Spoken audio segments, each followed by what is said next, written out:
Pop Shield, a long-form discussion podcast about musical topics both past and present. I'm Gabe, and I'm joined as always by Dan. Hello. And Darren. Hello. We've got some more emails to get to at the end of this episode. And remember, you too can email us at popshieldpod@gmail.com. So let's not waste any time jumping into today's topic, the Beatles Abbey Road. As I'm sure everyone knows, the Beatles' legendary swan song turned 50 last month, and like Sgt. Pepper's and the White Album before it, it was thus treated to a super deluxe edition featuring 2 discs of demos and outtakes, as well as a complete remix and remaster by producer Giles Martin.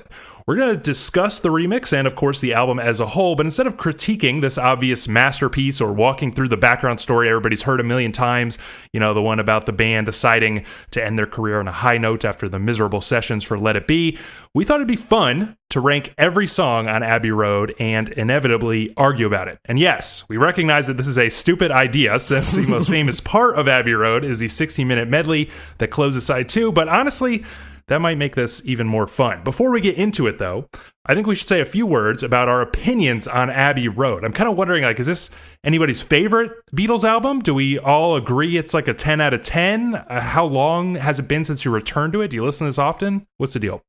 Obviously, I think it's a 10 out of 10.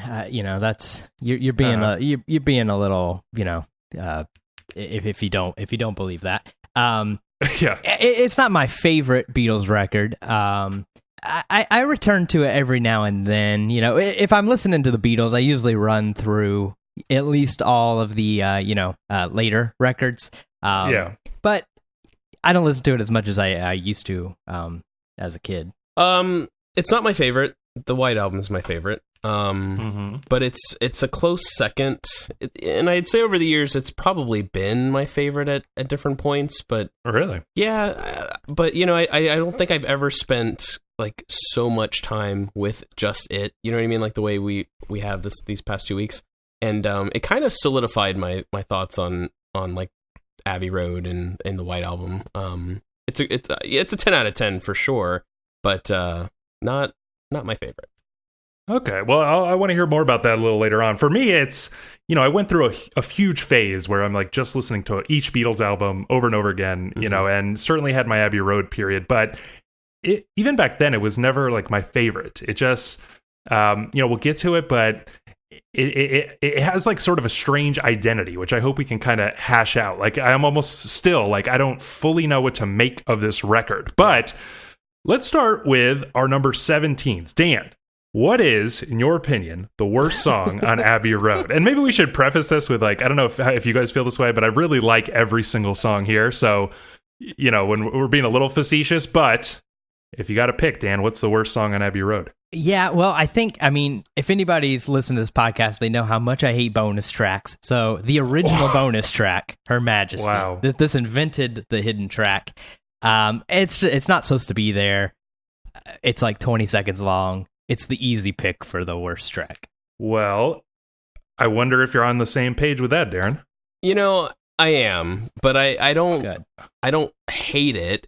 It's just, it's just really short. And I do want to mention, on this Super Deluxe, there's like a version called The Long One that actually puts Her Majesty in its originally intended spot. And boy, right. Am I so glad that somebody was like, yeah, this is not working. Because how can you go from like, I can't remember. I think it's like right after Mean Mr. Mustard. It is, yes. Then you just, so like you have a couple of songs where the whole band is playing, you've got all this stuff happening, and then you just drop to Paul and screeching halt. Right, and then you jump right back up to Polythene Pam. Like it just I wonder if that's just because we're so used to the way it is, though.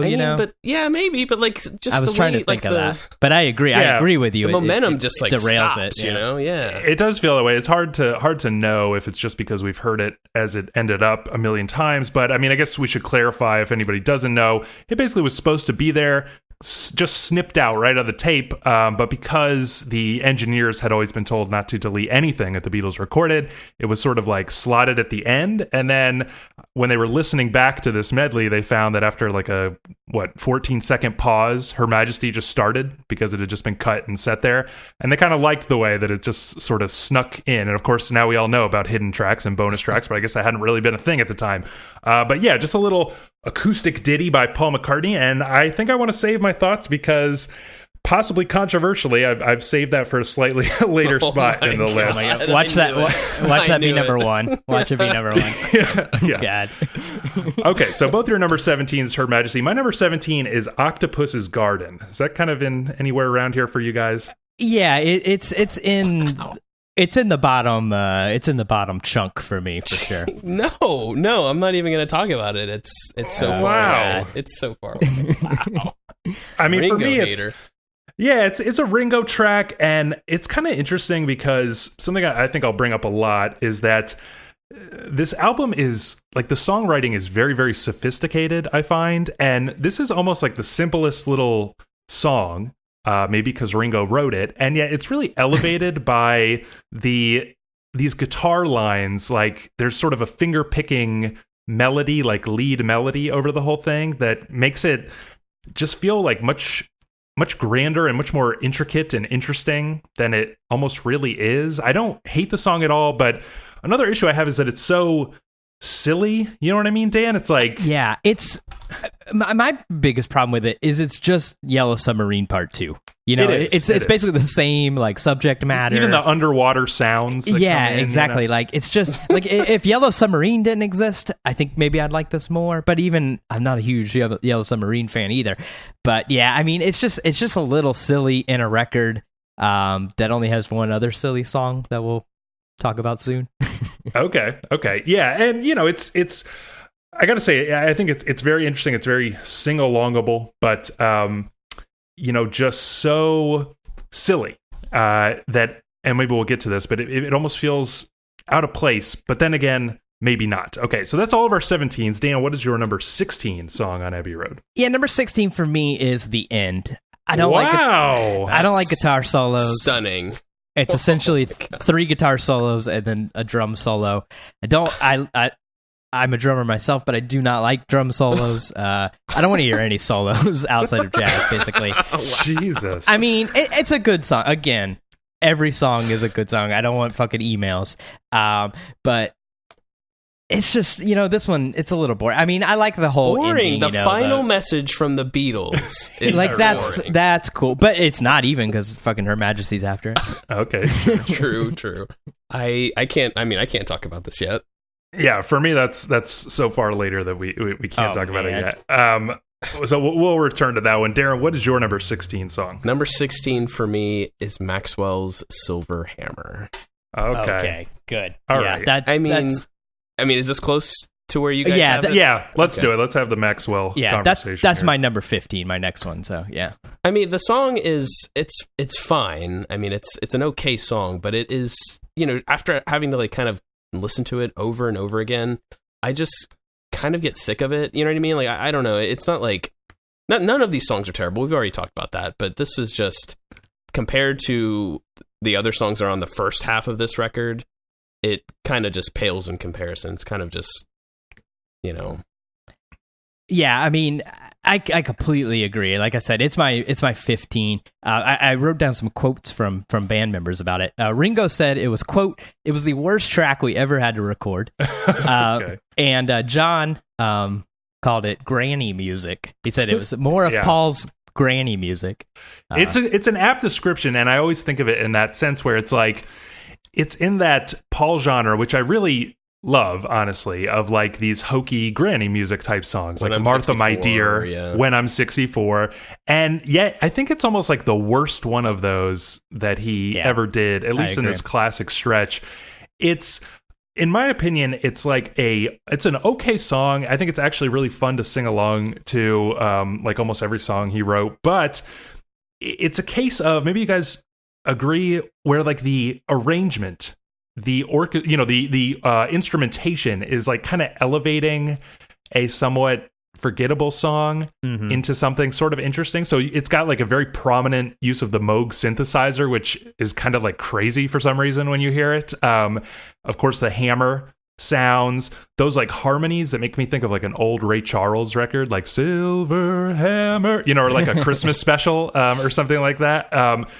It's got like this hokey throwback feel that Paul is so fond of, sort of forgettable, but the instrumentation feels so forward looking in an interesting way, you know? Does it feel long to you though? like, even though it's only like 3.5 minutes, like I feel like there's like one verse too many.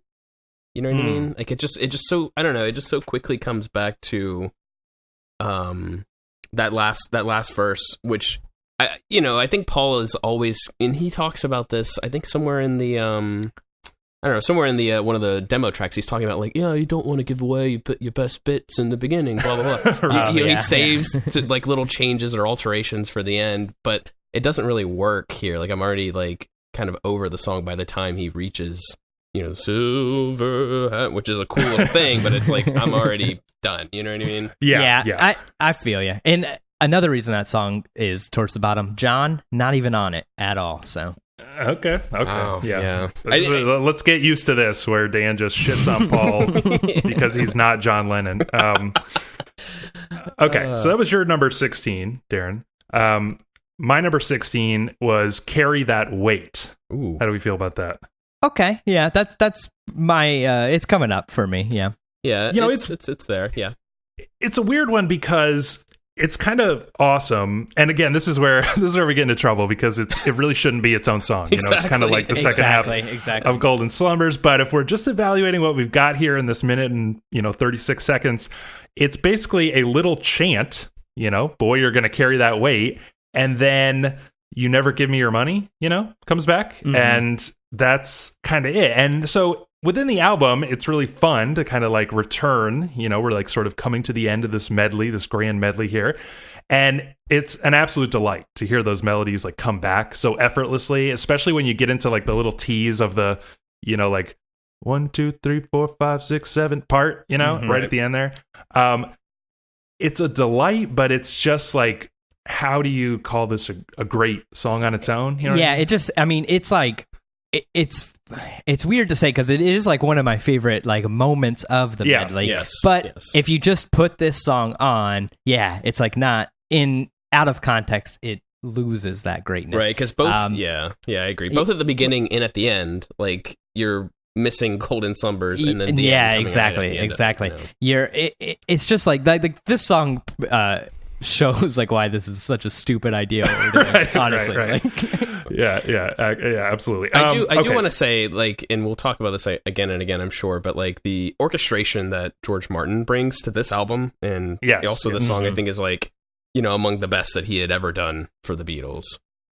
I think that's absolutely true. It just adds like a grandness. I mean, even something like Octopus's Garden, like I was talking about earlier, like a sort of simple song is just made to sound so sophisticated and sort of elegant, like in a way that the Beatles had never sounded before, and I guess would never sound again, technically. And it has everything to do with the kind of the horns and the strings and everything, especially on this track. Okay, so your number 15, Dan, was, remind me? Maxwell's Silver Hammer. Okay, so we hashed that out. Darren, your number 15. So number 15 for me is Polythene Pam. Okay. All right. A little later for me, but we can a little later it. For me. Okay. So why? Yeah, I mean, again, kind of similar to Carry That Weight. It sort of exists in between, Me and Mr. Mustard and She Came In Through the Bathroom Window, right? And again, thinking about it just as like a standalone song, I don't know. I think honestly, some of this comes from just being informed or reading about like Lennon talking about some of these songs, and even this one in particular. Dan, correct me if I'm wrong. He called it like a throwaway, or like was just sort of like, just not giving his best effort, right? And so I think that's just sort of always come to mind. Obviously, when you're listening in context of the medley, it goes right by. It's a minute long. It's fine. It's a little ditty, but singling it out on its own, it just doesn't really seem all that interesting to me. And I mean, Lennon obviously, has some really great moments on this album. This to me is just not one of them. Yeah, to me, I think I actually disagree that this is one of these like little minute bits here that actually does have a lot of merit on its own, surprisingly, because it's like, it's really quite strange, I think, for the Beatles, where it reminds me of like early The Who, or like the Kinks or something like that. I mean, early in respect to us, I guess that would have been happening, like almost around the same time. But yeah, but it's like, it's got this kind of like mod rock, like power chord vibe, like almost punk, almost glam, you know? I can kind of imagine like Mark Bolan or even like Ziggy Stardust era Bowie doing this song, you know, with like the you know, and it's just got this awesome solo with him. I don't even know what he's saying, but he just starts sort of like shouting at the end a little bit and everything. It almost has to be connected to like Mean Mr. Mustard to make sense, but it's kind of a badass like punk rock tune. You know what I mean, Dan? Yeah, I mean, I won't give away my number yet, but I did put this higher up, and basically the medley is so hard to break apart, you know, as we've said. But yeah, I mean, I think like Polythene Pam, I mean, it works so much better like with Mean Mr. Mustard, but it does like sort of like stand on its own, like kind of in a way that a lot of the songs, you know, in this medley do not. So I like it more than you do, Darren. Yeah, I mean, I just think like the song is like we talked about, it's like a minute long, but really it's only like 30 or 40 seconds of the dun dun dun, and then you have kind of like a long little outro of a solo. You know what I mean? To me, it just... I like that. Cool solo, though. It's pretty ripping solo. Yeah, I like that outro. It's like pretty, it's pretty crazy. All of a sudden, Dan likes guitar solos when John Lennon is the only one playing. Very interesting. I'm surprised he didn't say he only likes Lennon's solo. Yeah, I like about 1/3 of the soloing on the end. If I knew which one was which, I would. Yeah. Okay, so my number 15 is Golden Slumbers. How do we feel about that? Yeah, I mean that's close for me. It's coming up. Yeah, somewhat close, not super close, but yeah, we can talk about it. It's another one of those, you know, it almost doesn't stand on its own, like we were saying. It's gotta sort of go in to carry that weight.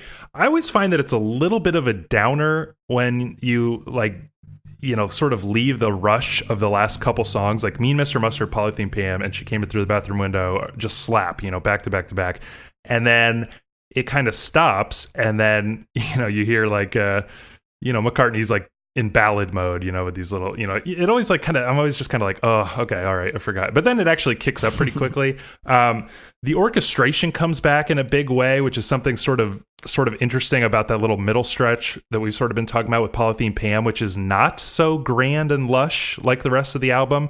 And so it's kind of fun to have that come back with Golden Slumbers.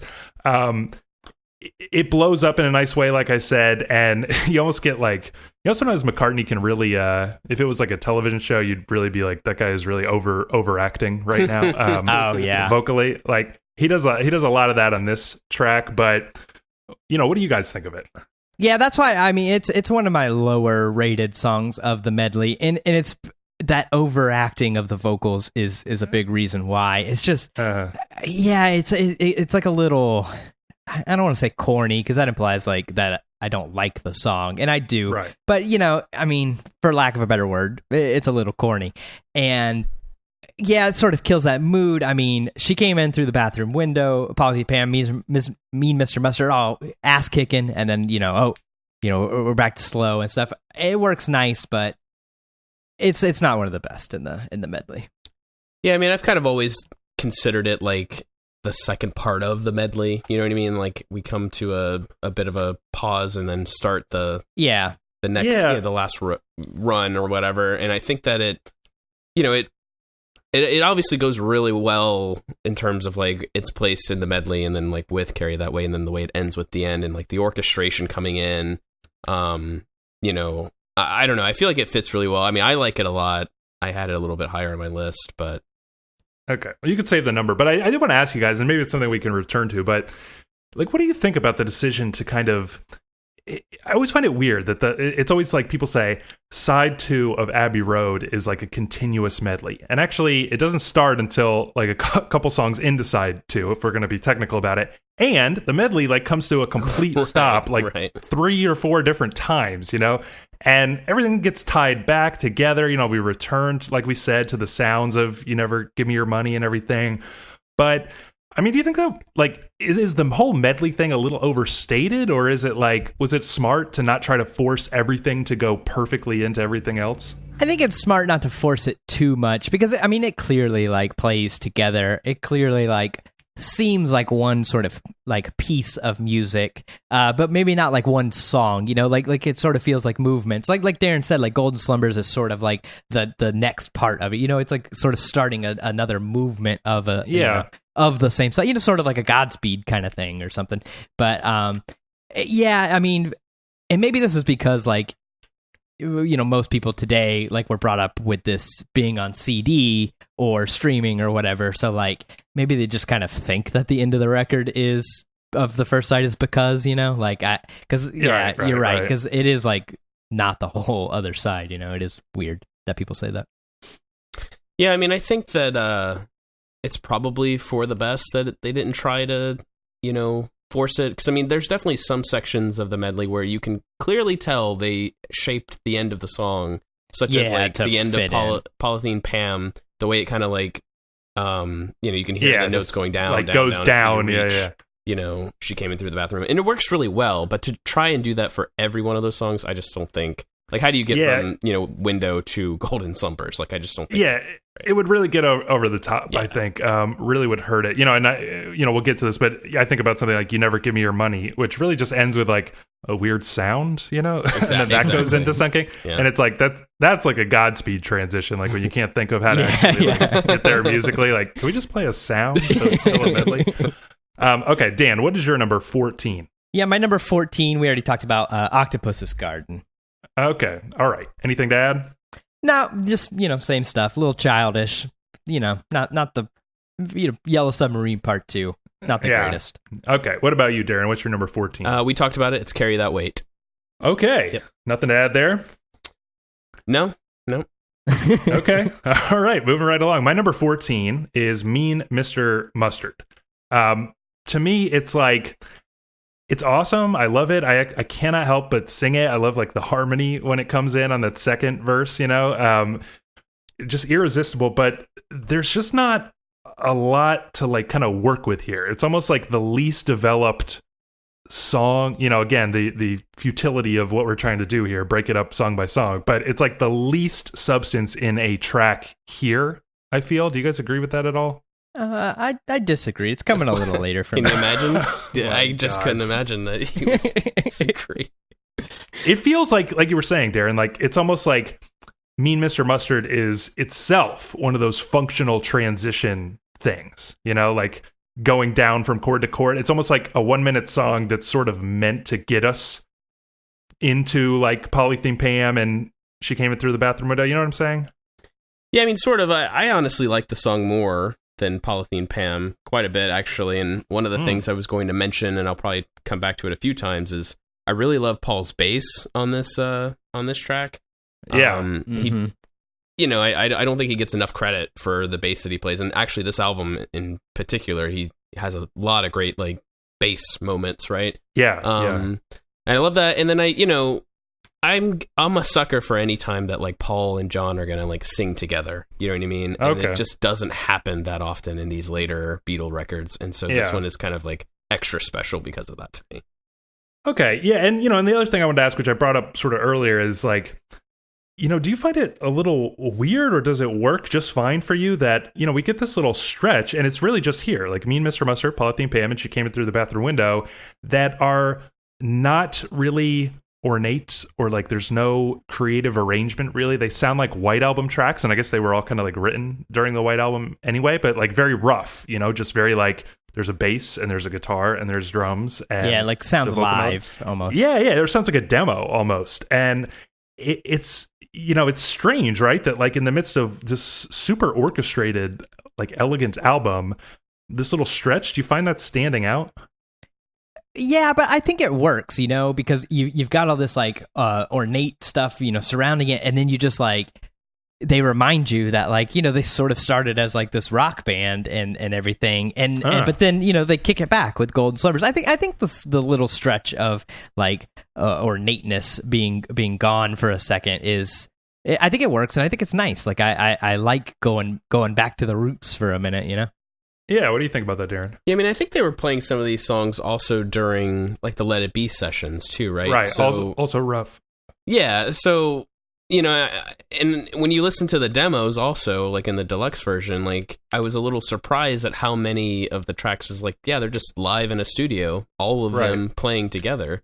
And I think that's great. I mean, and I think that was sort of the effort. I mean, that was the goal of Let It Be, and I think that still stayed alongside with, Abbey Road in some ways, trying to play together as a band. And I think it's a really cool, 3-song mini medley, even if you want, you know what I mean? Yeah, and honestly, it's like props to George Martin, who just made the decision like not to do the orchestration thing on these. Yeah, for sure. He just realized, let's drop it out for a little while here. Okay, number 13 for you, Dan. One we already talked about, Carry That Weight. Wow. Okay. What's your number 13, Darren? We talked about this one, Golden Slumbers. Okay. Nothing really to add. I mean, I think it's a great song as it is. I think we've talked about how it sort of starts a second part of the medley. I mean, it works for me.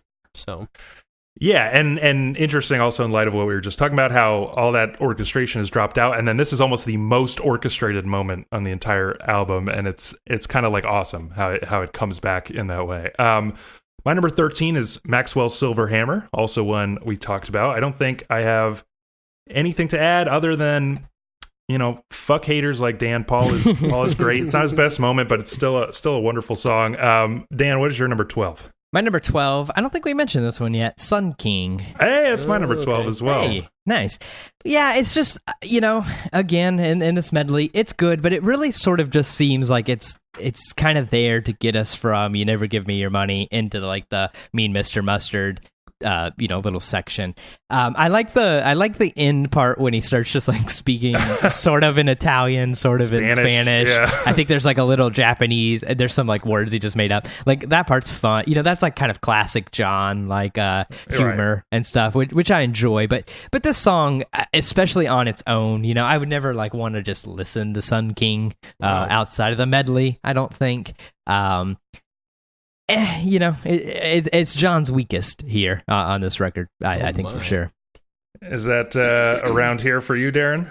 Not really. I mean, it's somewhat close, but I would rather wait until we get to it. Okay, well, let me say my piece then, since I also have it at number 12. I mean, it's an interesting song. It almost sounds like like close to a ripoff of Fleetwood Mac's Albatross. You know what? That's hilarious you say that, because my wife and I, right before we recorded, we were like listening to Abbey Road, and I was telling her what we were going to say on the podcast and stuff, and she was like reading, like Spotify has like Genius stories now, and the Genius story for Sun King says that John and George like either purposely ripped off or like accidentally ripped off Albatross by Fleetwood Mac. Oh, wow. It really says that, yeah. Really calling them out.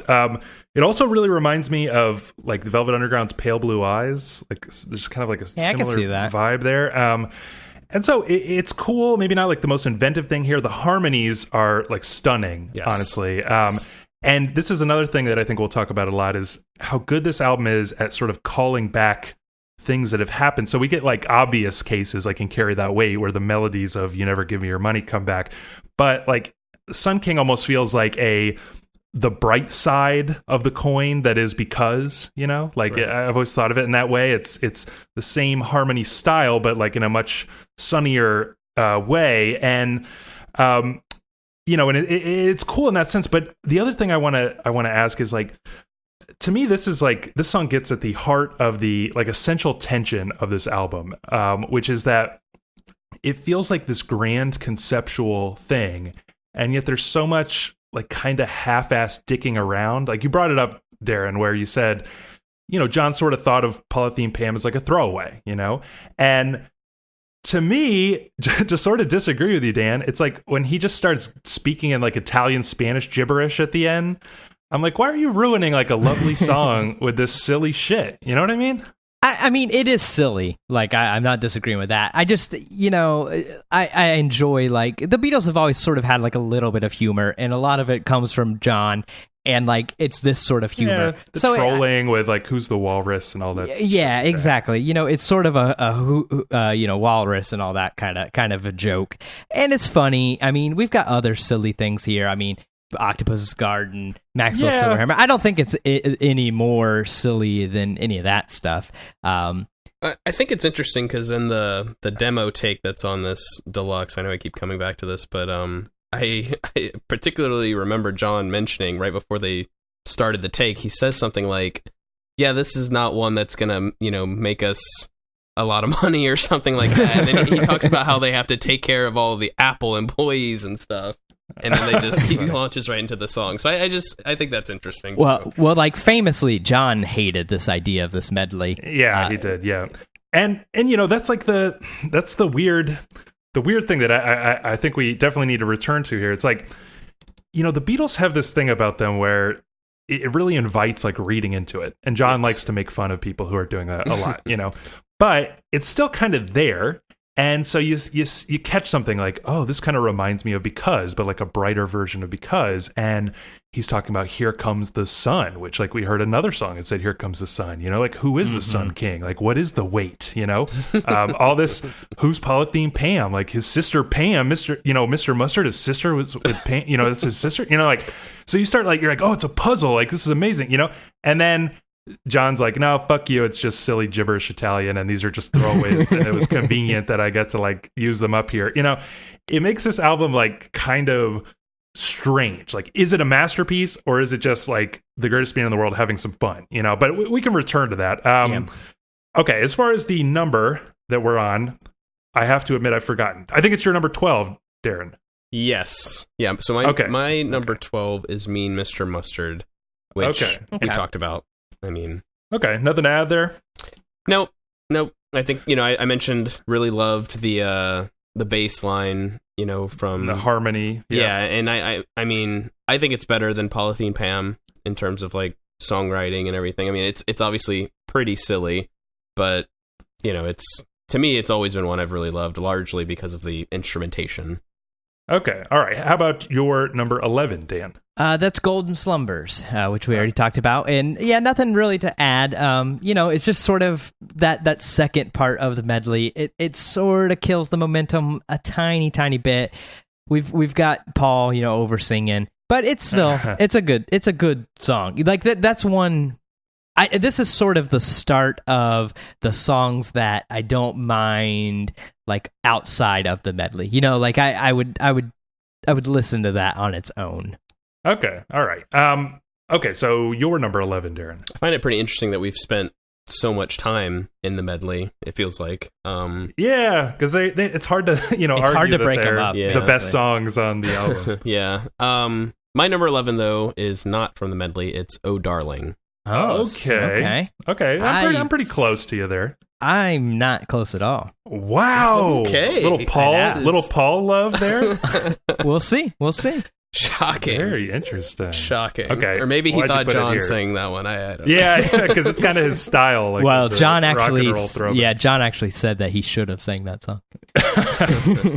All right, why'd you put it there, Darren? At this point, I feel like it's almost top 10. These are songs I just really enjoy and kind of had a harder time finding the right spot for it. But this is a great song. This is one of the best Paul songs on this record. It's definitely like a callback to sort of like classic early Beatles where they were like sort of like screaming at the mic, you know what I mean? Like with a lot of that high energy. And I even remember I've read that like Paul talked about like how hard it was for him to sing this, where if he had done it in like 1964 it would have been a lot easier. Yeah, he only would do it once a day, like in the morning when he came in. If you listen to the demo take on here, it's like it's bad. Like it's not demo take is not good. Was. I'm really glad he pushed himself to sing it this way because and would I be crazy to suggest that this is like maybe a top 5 McCartney vocal performance? I would agree. This is like absolutely I would agree. Stunning. And this is where it's working. This is like unlike Maxwell's Silver Hammer, it's got this throwback sound. Like McCartney is obsessed with sort of playing with music of the past, which is so funny because it's like the music of like 5 years previously. You know what I mean? Like, yeah, that is strange. Yeah. And yet it's like the Beatles are aware that they are making it sound so old, and so like, by the time of like Sgt. Pepper's already, they're like, joking about, like a song like When I'm 64 sort of, or like this old timey music. Like, how old doesn't this sound so old timey now that we've made like 4 records, and it's like there's something incredible about it. But this song, this is like kind of what John ends up doing a lot of actually in his solo career, is like making this old sound actually sound really reinvigorated, like in a really serious way. I think that's like extremely impressive. Okay, we're on my number 11. That's Polythene Pam, which we talked plenty about. Dan, you're number 10. We're in the top 10 now. 10 song on Abbey Road. Polythene Pam. Oh, wow. Okay. Yeah. Anything to add? Did you save your thoughts there? No, I pretty much said what I wanted to say. I mean, it's just a shit-kicking track. It's got like a little proto-punk feel to it. I love that. John gets into that in his solo career a little bit, and I feel like this song's like sort of a little bit of a hint towards like Plastic Ono Band, which I absolutely love. So that's about it. Okay, what's your number 10, Darren? Number 10 for me is Octopus's Garden. Okay. Okay. How did it? Let me come to the defense of poor Ringo high here. Okay, the guy who only has a handful of songs throughout the entire career of the Beatles. This is clearly the best song. Like, it's the best Ringo song. Yeah, for sure. Yeah, I guess I could. And I mean, now granted, like, it's not just because of Ringo. I mean, he is heavily being carried by the rest of the Beatles on this song, especially. And I want to like highlight the harmonies, right? So, right. Especially with the later Beatles, I mean, there are not a lot of like oohs and ahs across the White Album and Let It Be. You know what I mean? There's just not. It's just gone. And it all comes back largely on this album. And this song is a really good example of how well it works. And, it kind of adds that sophistication that you were talking about, Gabe. I think this has a lot to do with like George Martin being allowed to like have more control over how they were doing things. Right. And it just, I don't know, it just feels so much more united. Like they feel united as a group when they are harmonizing and like obviously playing a large role at helping Ringo. I mean, I'm sure Ringo wrote the lyrics. Obviously, they're very wacky. But, right. The Beatles put in their effort. Everyone was putting in a lot of effort to like make this song a great one. And I think it succeeds. Yeah. And it's got, another thing that's really a defining feature of this album, I think, is a lot of lead guitar, which you don't get a lot of in the Beatles in general. And a lot of the tracks, like this one in particular, they have almost like George just playing lead, like, over the whole thing. And it's just, when it's like interweaving with the strings and everything, it just is like, it's really amazing. So it does feel like Ringo's simple song is being elevated a lot like Maxwell's Silver Hammer, like really being elevated by the instrumentation. Another thing I want to suggest, if I was going to play devil's advocate to myself, I guess, because I ranked this song last, it's like there's a lot on this album that feels like a conscious like throwback to early Beatles. We talked about the kind of like rocking that they used to do, the vocal stylings that they used to do, and would it be crazy to suggest that this is like, this is like Psycho Beatles fan that John would make fun of, but like this is a deliberate evocation of Yellow Submarine, like in a, meta, like self-conscious way. Like, I don't know that. I mean, no offense to the man. I love him, but I don't know if Ringo, had the songwriting chops. He probably had like dozens of like nautical songs that they just wouldn't let him put on the.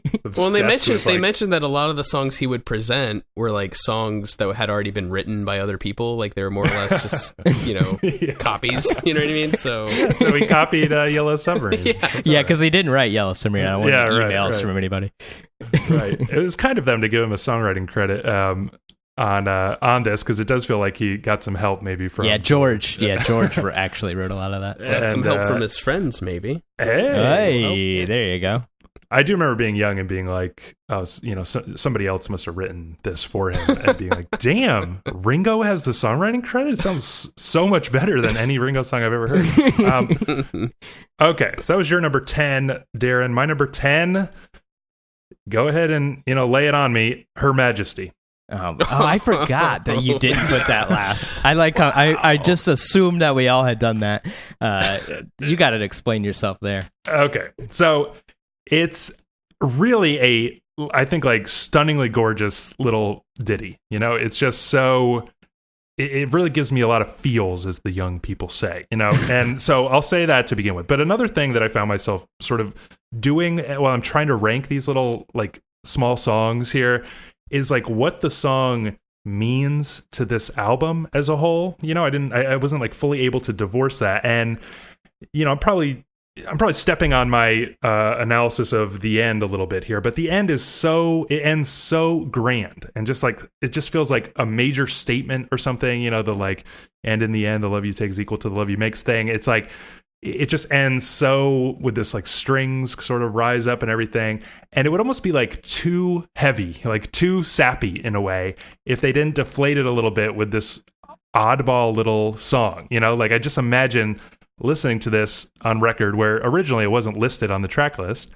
and just being like, wow, the end, it's over. And then all of a sudden you just hear this little, this crash of like, the end of whatever song you had heard earlier. And then it's just this little acoustic ditty, and you're like, and it cuts off in the middle of a note, and you're like, what the fuck was that? Like maybe the Beatles aren't over yet. They still got tricks up their sleeve. I just feel like it's such a clever way to like not really end the album, I mean, they didn't even do this on purpose. It's like literally an accident that this song's on there. Found it, so I think you're giving them. Yeah, I mean, is it still an accident if you like drop something and you're like, oh, I like that it's there now, I'm gonna choose to leave it there? That's true. I guess like penicillin was discovered by accident. So, there you go. But I don't know. I think you're just feeding too much into it. You're overthinking it. Your analysis was about like 6 times longer than the song itself. It honestly was. Let me just say that the album would be, I think, substantially worse if it didn't end with Her Majesty.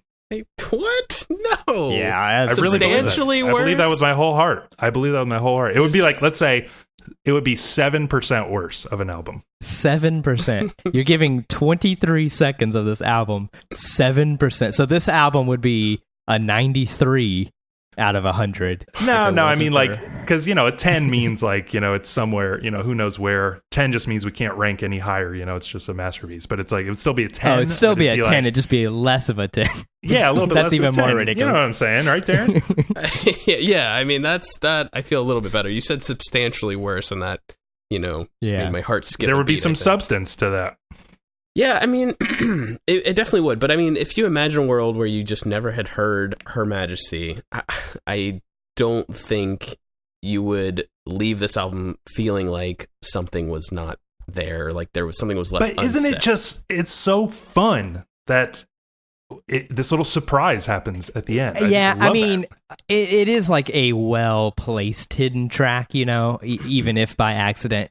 Because it takes about as long, like if you have it on record, if you're sitting on your couch listening and you think the end is over, you get up, it'll probably hit before you make it to the record player, and you're going to be like, oh, what? Here we go. Yeah. We're starting up something, Yeah, exactly. So like, that's neat. I'll give it that. But I don't think like, I think if it wasn't there, we wouldn't be like, man, if only there was something like, 14 seconds after. Yeah, because nobody would have thought of it. Actually, there would probably never be bonus tracks in the history of music. And I would gladly trade Her Majesty for no bonus tracks. Well, I think it's a masterpiece. Okay, we're on to our 9s. What is your number 9, Dan? My number 9, Mean Mr. Mustard, which we talked about. Basically the same reason for Polythene Pam. It's another like one of John's like rockin', kicking tracks. I think it's a little better than Polythene Pam. It's a little bit of a toss-up, you could go either way with it. I like the story in it. It's one of those like sort of like being for the benefit of Mr. Kite. Yeah. It's like this was ripped from like some story he read in the newspaper, similar to that song. And I think you guys gave me shit because when we reviewed Sgt. Pepper like this, I gave Mr. Kite a higher score than everybody else. But I like it. That's a John thing that I like. This like rip from the headline, like some weird headline kind of thing. He has some cool like on this album, stuff like Come Together or Polythene Pam or Mr. Mustard, like these weird little surrealist stories or something. Yeah, exactly. Yeah. There's a surrealism about it that it's cool. that I enjoy. And again, like this is the section where I think like the songs from this medley work okay by themselves. I think Polythene Pam and Mean Mr. Mustard like should be tied together. They're significantly better, but I think they work on their own a little bit. Okay, what's your number 9, Darren? Number 9 for me is Sun King, and I know you guys talked about it, but I wanted to add a little more. Okay. Again, I'm gonna go back to, how I feel like this song, represents one of my favorite parts of this album, and that's like, the tightness, the illusion maybe that like they are working together so well, right? Largely because of the harmonies. I keep calling back to like the White Album, Let It Be, like you can almost like hear the tension and the separation between them because the songs are so like different from one another. Like they're not necessarily like vocally appearing on each other's songs, but here it's like totally different. In my mind, when I always thought about Abbey Road, it felt like they came back together finally and were like, yeah, let's do this together. John has this song, Sun King. You know what? Paul's like, it would be really great if we added some of this, yada yada. You know what I mean? Like, I just feel like there's a collaboration here. Okay. And it's all over this album, but Sun King is one of my favorite moments because I also love like when the Beatles kind of just try something different, like just sort of deviate just a little bit from, whatever it is that is like the Beatles sound, you know what I mean? So this is like, very slow, very like mellow, super woozy, ambient. Yeah, like it's just, there's really not a whole lot else like it in their catalog, so it's always been a favorite. Okay, I understand that. And I did want to mention, actually, that, when he says something like, there's like a chord change, and he says, like, everybody's laughing, there's something like, it just feels like you're entering the gates of heaven or something. There's just something so serene, and then he's got to fuck it all up with his stupid Italian joke. Anyway. Okay, my number 9, Oh Darling, which we talked plenty about. Dan, what is your number 8? My number 8, You Never Give Me Your Money, which I don't think we've talked about yet. No, we have not. It's later for me. It's close. It's close for me. Very close. And this is sort of like the centerpiece of the medley a little bit, right. But in and of itself, it's sort of a medley. It's like 3 or 4 different parts. You've got this intro, then you've got the the out of college, money spent, sort of like ditty thing that happens, which sounds completely different, like boogie woogie. Exactly. And then you got the 1, 2, 3, 4, 5, 6, 7, thing. So there's like these 3 sort of distinct parts in it. I think because of those like parts, it works well on its own, just sort of as its own medley. And it's just an all around good track. Yeah, so it's close for you, Darren? Yeah, it's real close. So this has always been a long time favorite. It's kind of weird because it's like, it's a 4-minute song. It almost doesn't feel like it's part of the medley, even though it's like called back in the medley. You know what I mean? Because it just feels like a complete idea, right? Mm-hmm. It's one of my favorite, like Paul songs, obviously.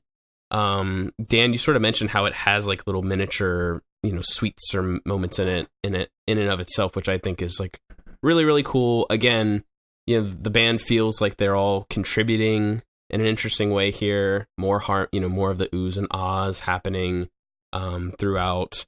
I think that it really, because I think about it starts with like a piano, so I think of other Paul songs that start with piano, like a Let It Be and Hey Jude and stuff like that. Golden Slumbers, all of that. And I just think that it's it's different because it just feels like a full band approach and not just necessarily like Paul has this and you guys just kind of add a little something to it. You know what I mean? Yeah. I have it quite a bit later, but I'll just kind of give my thoughts now. It's awesome. I think it's brilliant, actually, a stroke of brilliance to sort of begin the medley section with a song that is almost like the idea of a medley in miniature. It's like it's like side 2 in miniature we get. It's almost like the overture of an opera or something before we then move into the whole thing. I think that's so smart. And god damn, can you imagine being Brian Wilson and like went fucking crazy trying to top Sgt. Pepper's by making like a continuous medley, and then the Beatles drop a perfect continuous medley, side made two of throwaway tracks. Yeah, you would just want to fucking kill yourself. Oh my god, another L for Brian Wilson. That's great. That is great. but I just think it's just amazing. It reminds me of Happiness is a Warm Gun a little bit with the medley approach there, and it changes so much, a lot like that song, into this piano ballad, just smooth into a boogie woogie piano thing, eventually into, and this is what I think you're kind of getting at, Darren, is this collaborative vibe. I sort of read that for different components of this, I think you can really hear it, that McCartney was sort of consciously trying to kind of evoke the bluesy vibe of I Want You, She's So Heavy, and a little bit of the orchestration, looping, sort of finger-picked guitar vibe of Here Comes the Sun in different places. He really wanted this to feel like it's tied to all different parts of the album. We talked about this with Olivia Tremor Control. It's cool when you have a song that sort of calls back to all different, it's got its branches running through the whole album. I think he was really deliberately trying to do that, and that does make it feel like more than just a Paul song. It makes it feel like really the centerpiece of this record and something sort of collaborative or inspired by his bandmates, which wasn't happening a whole lot at this point. Okay, now I have no idea what number we're on. That you are on number 8. Number 8, yep. Okay, who's number 8? Darren's. Okay, Darren, what is your number 8? Number 8 for me is The End. Okay. Oh, it's so high. God. I've got it even higher. Well, I love guitar solos. Oh, that's true. Duh, yeah. Okay. I'm a bit, I think the drum solo is fine also. So I think that this, what an incredible end. It's hard to imagine that, they necessarily knew for sure at the time of recording that this would be their last statement in music. You know what I mean? Right. But obviously looking at it now, it is one of the grandest statements from, a band that is more or less unparalleled, right? It's so, it's so far reaching. I even, I film weddings, and this year, the father of the bride, there's always that speech and stuff. And he quotes this song. He quotes it in his speech. And it's just, there's so many quotable Beatle lyrics obviously out there. There's tons of them.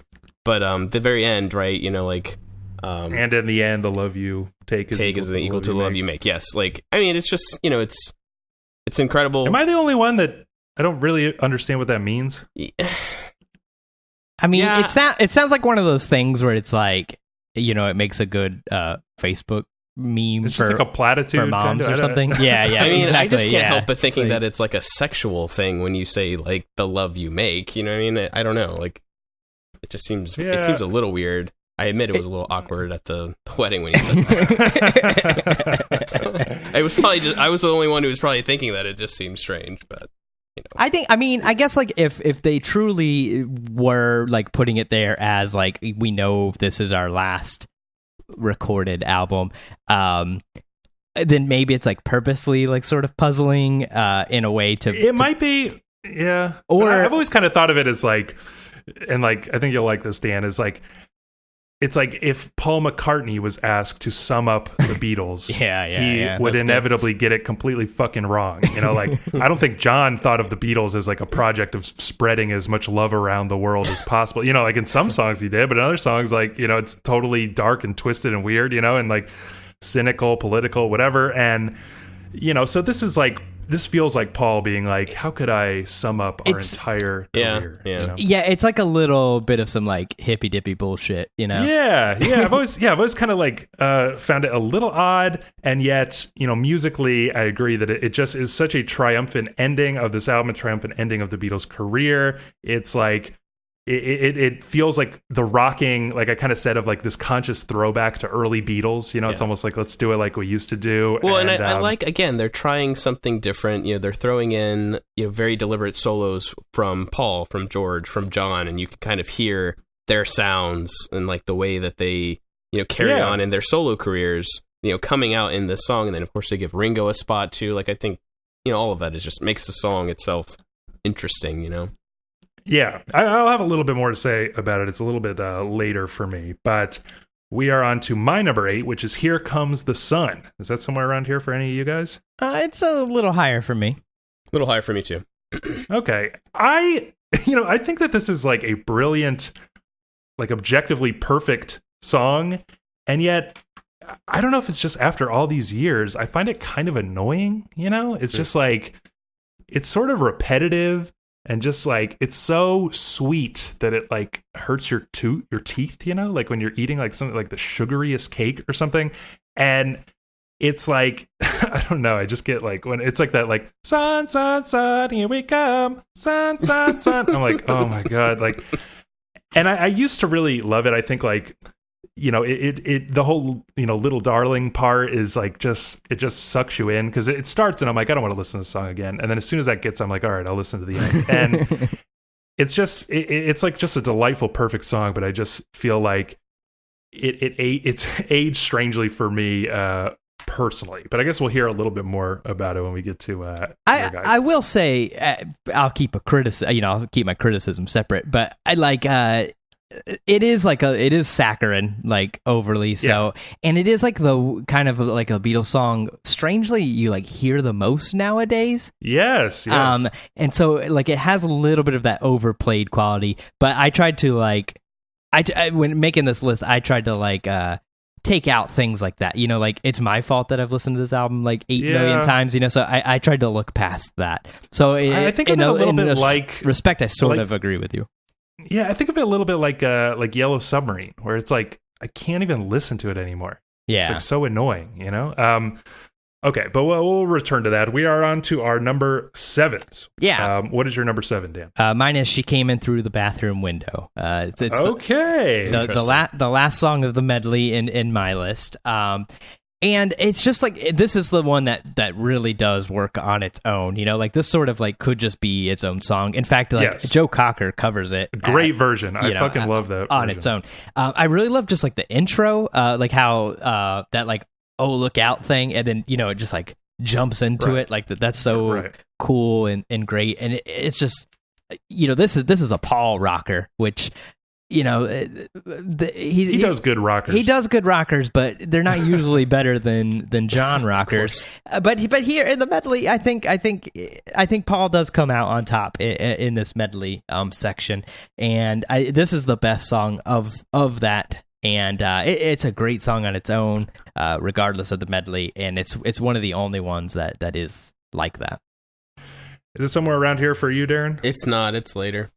Wow. Okay. So it's actually my number 6. So I'll just jump ahead with it. And yeah, I honestly I struggled to write anything down other than like, this is a fucking heater. Like this song just owns, and it's just so cool how like, it just keeps going. Like it could almost go forever, because when it kicks in, it just, you're just in it, like when it starts, it has like this great start stop thing. Actually, a lot of songs on Abbey Road do like the start stop trick, which is like works almost every single time. But here it's like, you get that like, oh yeah, and you're like, yeah, fuck yeah, let's do it again. It's just, I just like love this song so much. And yeah, it is one of the ones in the medley that really stands on its own. Number 7 for you, Darren. It's You Never Give Me Your Money. Okay. And I Anything think to add there? I think I talked about it pretty much enough. I really like what you mentioned, Gabe, about it sort of acting as like an overture, or like, something that's like introducing the themes of the remaining portions of the album. I almost imagine as the medley was coming together, maybe this song was also getting altered to sort of like fit better and be a better introduction to it. So yeah, it's an excellent song. Okay, well, my number 7 is why do I feel like this is going to upset you guys? Because okay, it's not too far away from me. Far. Okay, all right. This is like the, obviously the peak of Beatles harmonies, just in their entire career. It is really just so sophisticated, like the way that the vocal lines are just like rising and falling, and, the like high, like, ee, it's just absolutely brilliant. It's really, there's a really cool thing on this album that we'll be talking about, I assume, pretty soon here.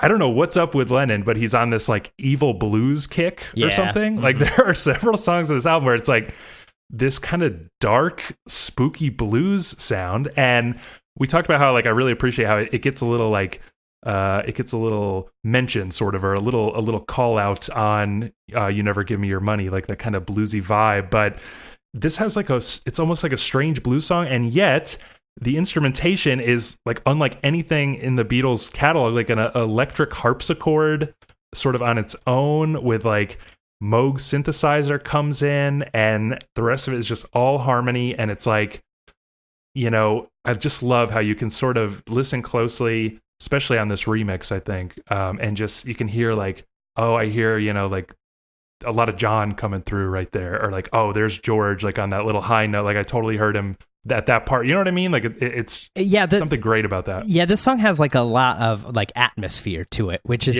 something you don't get a lot in like pop music of this time period, But I think they do it like really well here. And yeah, you sort of mentioned the remaster. I don't know how much we want to talk about it, but like I've heard this record so many times that like any change made to it is like you might as well put that like DJ noise in it. It just like blasts in my face. But this one I felt like did sort of like open up that atmosphere, and like they just didn't have the technology to do it much better, in the late 60s. But, now I think that this song is like maybe the one that benefited the most. This whole the remaster of the whole record, it sort of just opens it up, which at times I thought was unnecessary. But here I thought it did work rather well. Yeah, what do you think, Darren? Yeah, I mean, I pretty much agree with everything you're saying. And, it's relatively close to my list, so I'll sort of mention, again, the harmonies here are just absolutely incredible. Having Lennon, Paul and George like singing together like this is just really, really special. Dan, I don't know if you know a whole lot or whatever, but I've always been very interested in like who like originated this song, or like whose idea this originated from, because I do know the story of that. It's John and Yoko they were at home, and Yoko was playing Moonlight Sonata on the piano. And John liked it and told her to play the chords backwards, and that's because he wrote "Because." Wow, really interesting. But just to come up with the idea of like a 3-part harmony and have everybody involved in it, again, like just so special, so interesting. And to think that like maybe this album almost didn't happen because the Beatles were like falling apart. It's just that kind of like. Knowing the story of the Beatles just makes stuff like this that much more special. It makes a lot of this album like feel a lot more special. And I do want to just sort of mention again that like I just love how this song feels like the flip side of Sun King. Like they both are total atmosphere, like you said, Dan, and yet one is so like bright and one is so dark. Okay, so Dan, you're number 6. My number 6 is "Come Together." Hey. Wow. Yeah, that shocked you, right? A little low. Didn't shock me. That's my number 6 too. Oh, nice. Jesus. It's a great song. It's time to shit on John. Go ahead, Dan. Go ahead. I really like I like the like surrealistic lyrics and everything. But maybe it's just like I said before, I tried to get out of like things being overplayed and everything. Right. But like I feel like of the songs, outside the medley and everything, which I'm in now in my list, like this one is just sort of the one that is like, I'm not like ever excited to listen to "Come Together." Wow. Like I don't know if it's just I've heard it too many times or what. I know it's shocking. This is considered like a really signature John song, but I don't know. It's not my favorite.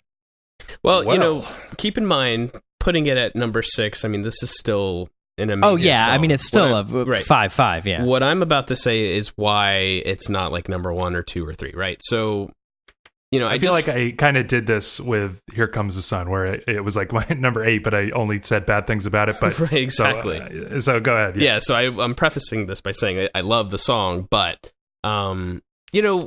this whole time we've been talking about the album in terms of like, how united the group feels and how it seems like people are contributing everywhere. You have all the harmonies, all the stuff. "Come Together" is not really that. It just truly feels largely like a John Lennon song. You know what I mean? I think it sticks out as like, this is very much, John Lennon, and then the rest of the album kind of picks up after that.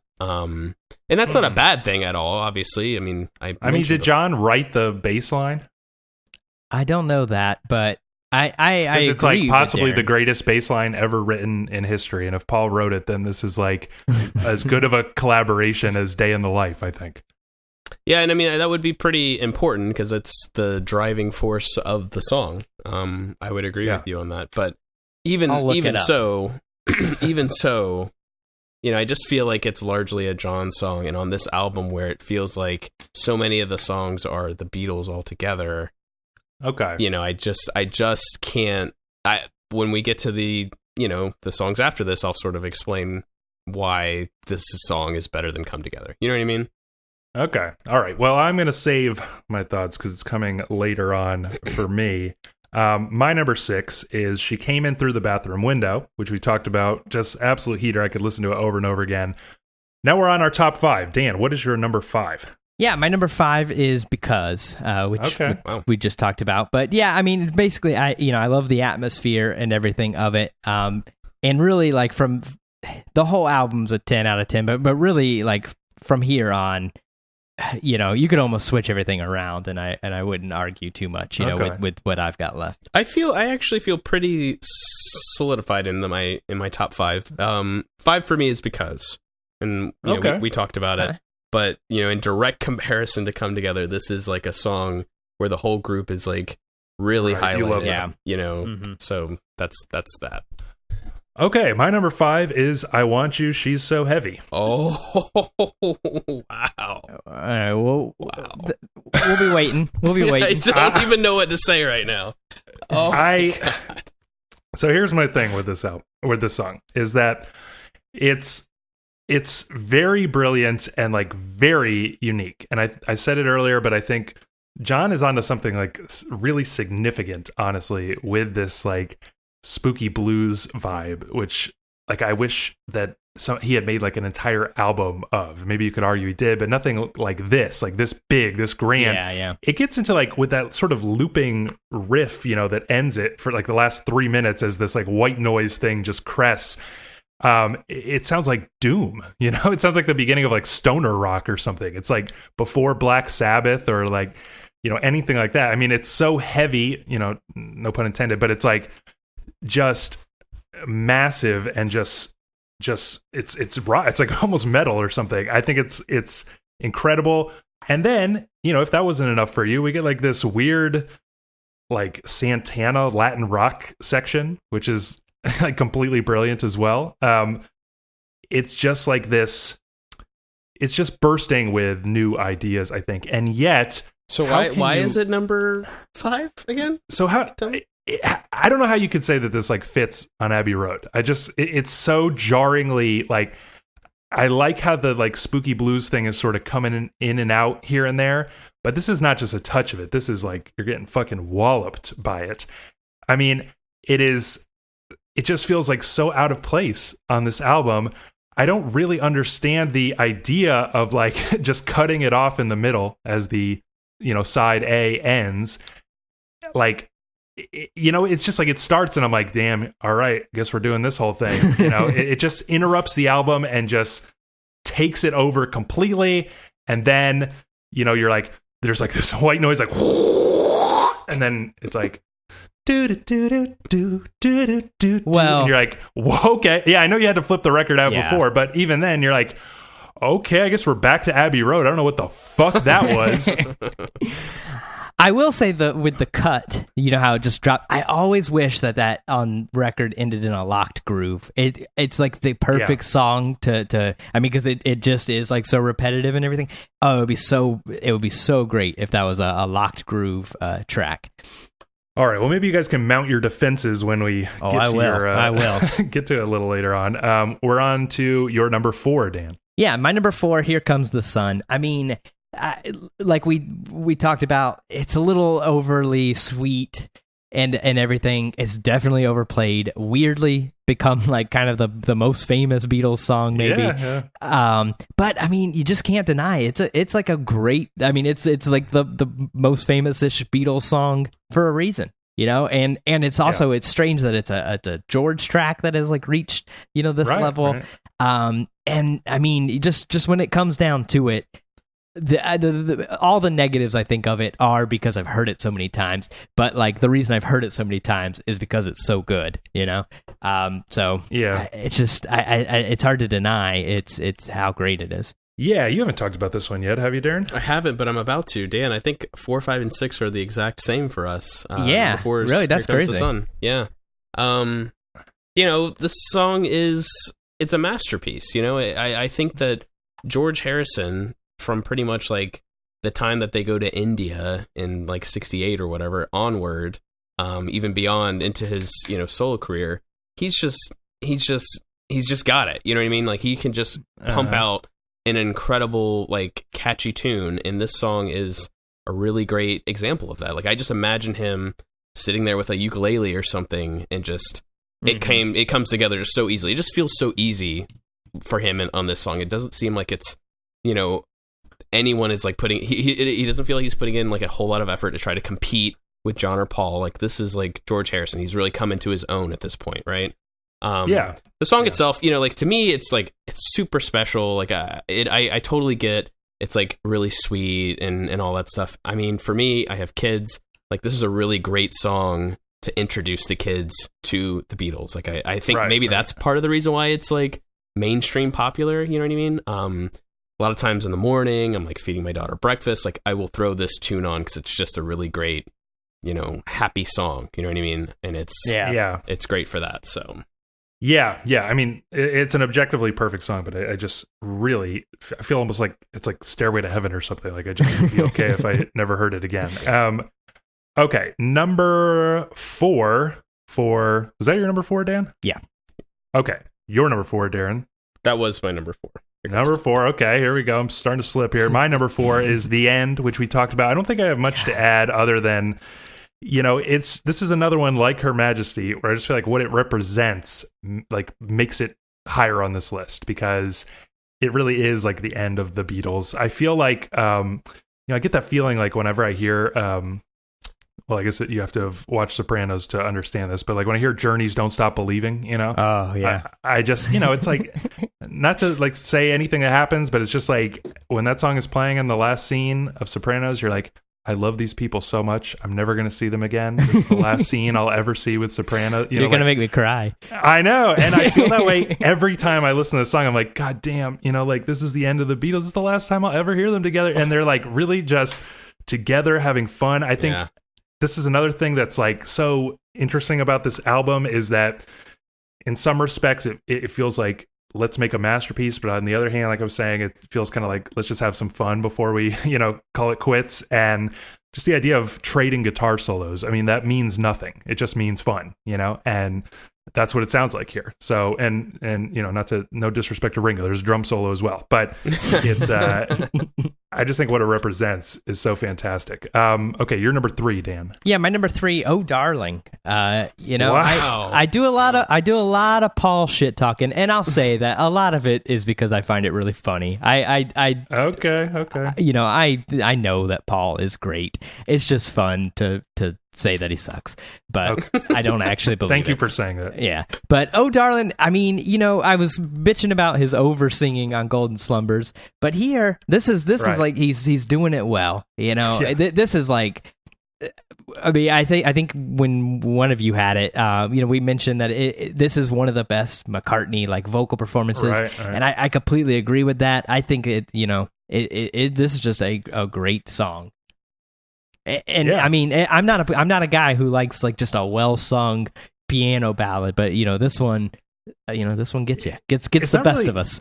Yeah, it's not like necessarily well sung. It's just like you have to like shout it along, when he does the like really shouty. There's part. Just like so much like actual, like emotion in it. I know. It just great. grabs you. This needs to replace like Billy Joel's Piano Man as like the go-to white people have a sing-along song. Well, maybe not, because then it would ruin it. Yeah, it would be annoying, but it's like every bar, this should just be, played, and all white people should sing it together like they love to do. You're number 3, Darren. Wow. Number 3 for me is "She Came In Through the Bathroom Window." Okay. Yeah, really high up. Obviously the last of the medley for me, but my absolute favorite moment. Like I just love I put on Abbey Road to like get to this moment. You know what I mean? And my favorite part of it has to be like Paul's bass. I have talked about it again. Like the way he plays the bass, and it comes out really well in the second verse, right? Because the oohs and ahs are completely dropped out, and you can really just kind of hear him like just dancing all over the fretboard, right? And it's just so like, oh my God, I cannot get over like how good of a bass player and how much like his bass actually adds to so many of these songs. That's true. Like, and I'm going to talk about it again here in a little bit, but this song in particular just really, it's just slapping, right? That's the term you guys like to use? Slapping, right? It slaps, yeah, it slaps. It's fantastic. And again, the oohs and ahs, you know, I'm a little annoyed because I feel like in this new mix, the oohs and ahs are like turned down a bit in this song. I went back to the 09 version, it was like louder. I don't know. But again, just a fantastic song. So that I don't want to keep going. Yeah, it's a total heat check. It's just like, yeah, let's just put some throwaways in here and like, oh fuck, it's the best throwaway you've ever heard. Okay, my number 3, we talked plenty about it. You Never Give Me Your Money. So Dan, was your number 2? Yeah, my number 2, Something. You know, that's my number 2 as well. My number 2 as well. Wow. You thought George, you know, like it's a shame that like George like hits his like songwriting stride so late, you know? Yeah. It really is like a total shame. Because this is just like such a great song, you know. It's like, I mean, it stands up with the best of Lennon McCartney. You know, it's hard to overstate like how excellent of a song this is. Yeah, what do you think about it, Darren? I mean, it's another masterpiece from George Harrison. Probably my favorite George Harrison song, period. You know, it's a really simple concept. It's a love song, right? And the Beatles, by this point, have so many love songs. You almost imagine what more can they say about it. And then George Harrison comes along and just kind of blows your mind away with something that is just, as you said, Dan, stands up right next to Lennon and McCartney's best. Yeah, it's an absolutely, I mean, this song just like is Abbey Road to me because it is so like sophisticated, it is so lush, you know, it's like the string arrangements and everything with like these very sensual leads sort of going over it. It is like just the most sophisticated songwriting where like we're just so far beyond like the 4-chord, you know, pop song at this point. Like this is just, you know, the way the changes, every change, it just feels like inevitable and yet surprising. You know, it's just such a masterpiece. And, you know, unlike Here Comes the Sun, I've heard this, you know, probably just as much. And I feel like I could never get tired of it ever. Okay, so we're on to our number 1. It's the best song on Abbey Road. I guess we can surmise what it is. But Dan, what's your pick? Yeah, I can surmise that Darren and I have the same one if I did the math right, which that honestly shocks me. It's I Want You. She's so heavy. I mean, I love it for basically a lot of the reasons that you bitched about it, Gabe. You know, I mean, this is the most Dan song on the record. You know, it's like a swan song or something. Yeah, exactly. It's Lennon unleashed. He's doing his spooky blues shit. You know, this. It sounds like, you know, Doom. He's creating, you know, almost Doom. I wish I like knew how to play guitar really well because I just want to hear this song like through the craziest distortion, you know, like a rat or something. Want to hear Sun cover this. Yeah. Like I just I wish like he would have gone like 100%, you know, just full into it. But I mean, it's so good, and I love this build up at the end. You know, like you just, especially when you know about that cutoff, you're just like, when, you know, like you're so anxious, like when's it gonna happen? When's it? You know, it just like builds up so much like anxiety in you, and I love those like white noise sounds, which I always thought was like a space echo, but it's actually the white noise generator on George's Moog, which is like really neat. You know, like that's a neat thing to like think of to do. You know, it's like almost it's more impressive than just using the space echo because it's, you know, not what it's built for. But I mean, this is just like a fantastic song. It's one of Lennon's best. I without a doubt, you know, it's the number 1 song on this record for me. That was an easy choice. Let's hear Darren, say why you love it, but then I want you both to explain to me why the fuck this song is on Abbey Road. All right. Right. So, okay. I mean, with everything that Dan said, I totally agree with you. I'm going to point out another moment in the song that I absolutely love, and it's when the song like stops and the "She's So" happens, and that organ just comes ripping right into the song. Oh my God, just totally gives me chills every time. It really comes through very well in this remaster, remix or whatever. It's just like an absolute like rockin' song, and the band is together on this. I know it's like very much a John song, but like obviously they're all like really participating. Yeah, they're all present. Yeah, totally. And like again, Paul's bass just totally rocking and like carrying the song and driving it in such a like great way, especially during that sort of like Latin section, right? Where it's just totally instrumental. Again, Beatles trying something a little different here. It's a verse without any lyrics, but it's like it's so good. Like I absolutely love the sound of it. You want to turn it up every time. Okay, but now Gabe, why is it on Abbey Road? I mean, I think we'll get into this maybe after we get through these lists, but like honestly, the first half of Abbey Road is sort of just all over the place. I mean, it's just like I don't know, it just feels like a lot of different songs. So like to me, it doesn't really feel like it's completely out of place. Now, if this was like on side 2 somewhere right before the medley or after or something like that, I would be like, yeah, this is really weird. But in terms of the songs that come before it, Octopus's Garden, Oh Darling, Here Comes the Sun, because I mean they're all of those songs don't really seem to link together, so I don't really see how this is like that far out of place. I completely agree with you. Like I think this is like one of the things that's like a little bit lost with not having records like split by sides anymore. Like this completely belongs in the first side, which is sort of just a mishmash of like songs. Like Octopus's Garden doesn't sound anything like Come Together or something, as much as I Want You sounds like something, so it's fine. But yes, it does, like when you put it all together, as most everybody listens to it nowadays, it does seem like a little out of place, especially like that cutoff, then going right into like the sweetest melody, for Here Comes the Sun, like really kind of doesn't work. But like if you remember that you had to, completely stop it, wait a few seconds, and then you're beginning again, I think it works a lot better. And I don't think that this song is out of place at all when you think of it split into sides. Right, and it's like such a rush when that white noise is just kind of like rushing over you, you know what I mean? I mean, you're just like exhausted by the end of that song, you know what I mean? You need a second to like, reset. I mean, I'm not usually running to the record player ready to flip it to see what happens next. I'm like, holy shit, that was incredible what just happened to me. And then when I'm ready, okay, now we get, Here Comes the Sun. This is delightful. It's exactly what I needed after that, like sort of like it's a palate cleanser. Right? Exactly.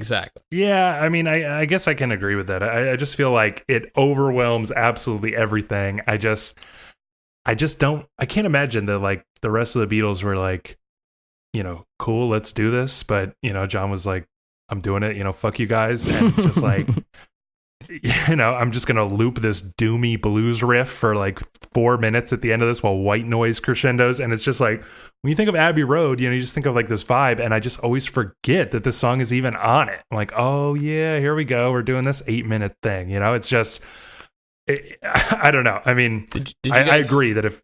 Did you listen to like the demo take that's on the deluxe version? Yeah. So like, there's like a lot of conversation right in the beginning, and somebody comes in, they're like, yeah, you guys think that you could, like, without affecting anything, turn down a little bit? Because there's like, they were getting like sound complaints or whatever. John's just like, who the hell's out at this late at night? I guess it must be late at night. I just love that like feeling. And then he's like, my boys are ready, blah, blah, blah. And then they all jump into the song together. It just feels like a really fun jam to be a part of, Imagine making a noise complaint for the Beatles, like turn this fucking racket down. Yeah, okay. Well, let me just get into my number one, and I have a feeling we're going to go a little long here because we still got a lot we want to get to after this. But my number one, Come Together.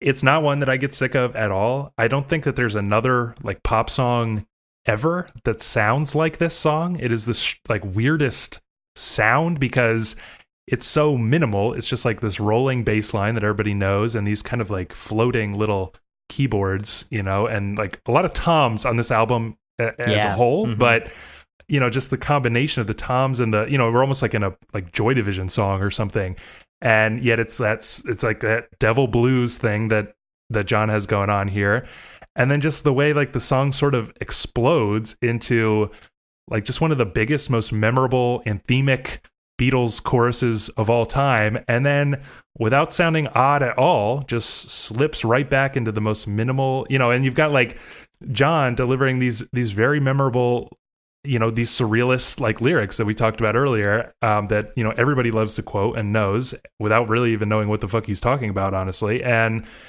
it's cryptic, it's like Dylan-esque a little bit. When I love when he's doing that, and then it can kind of just like launch effortlessly into like these full-blown rocking parts, like the solos and everything. I just like that combination of like it can just explode and then just kind of like shrink back into the most minimal thing you've ever heard. I just think I think for me it's like it was the one song on my entire list that it like didn't change places at all in this process. But let's see if we can kind of, I wrote down a lot of questions here and stuff. A lot of the stuff we already got to, but just how did it go revisiting this album? What have we sort of lost by talking about it song by song? What are your thoughts on Abbey Road as a whole after these 2 weeks? I mean, this is a record that I could have done this podcast without listening to it. It's a record that I've heard so many times. I like. If I wanted to sit here for 35 minutes, I could, in my head, just listen to this album. So, I mean, I enjoyed listening to it again because I love it. I don't feel like I really learned much because I don't think there's anything left to learn. But I do think that Breaking Up the Medley is a really like feudal and sort of kind of a fun but ultimately stupid thing to do. How'd it go this week for you, Darren? Yeah, I mean, I mentioned at the top that after listening to it like over and over and over again, it really sort of solidified my thoughts on Abbey Road versus like the White Album, like two albums that I've always sort of considered like the best of the Beatles. And it really sort of put it kind of firmly in a second, maybe even third place behind Sgt. Pepper, largely because, and I mentioned this when we were talking about I Want You, like I guess I never really thought too much about how well the songs flowed together or did not flow together. Right. And it's really like a tale of two sides, right? Because like the first half of the record, the non-medley portion, really feels like almost a continuation of like the White Album in some ways, in that the songs are just sort of like very much like thematic in and of themselves. Like they don't necessarily talk to one another. The difference being that there seems to be a lot more, sophistication, a lot more care and time taken. Everybody's like participating on a lot of those songs. So I think it gives off the illusion that like this is a tight, concise record. And I mean, I still feel like it is, but I guess when you have the second half where the songs are like really flowing together, and it's kind of the thing that you think of when you think of Abbey Road, it makes the first half feel somewhat like weaker just in total. You know what I mean? Yeah. I found that this is almost like the perfect case of the, sort of sum being greater than the parts, where there are really not that many like standalone masterpieces here, in my opinion, probably the least of any Beatles album. And yet it's like, as a whole, this thing is just incredible. And, I had this like fun experience this week of, my girlfriend is from Slovakia and just has like very little exposure to a lot of this music. And I remember, quite a while ago, I made her listen to like the Beatles 1, and like, she's like hearing all these songs kind of for the first time. And she would always say that like Love Me Do is her favorite, which is funny because that means they peaked like on their first song and never actually topped it. But, I just had this on a lot over the last 2 weeks, and, I would just catch her like she is humming even stuff like Mean Mr. Mustard and stuff over on her desk and stuff like that. And I just got to watch the process that is inevitable when you listen to this album of like every single little melody, working its way into your brain and like never escaping. I could just tell that she had like come to sort of love every little moment. And I think that's how this album works. One question I did have though is if the medley was one song, would it be your number one? That's that's tough. I don't. You have to say yes. You have to.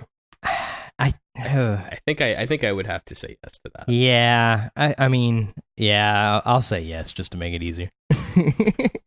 Okay, yeah. I mean, it's like this is like a thing where I feel like the Beatles are really trying something new. Right.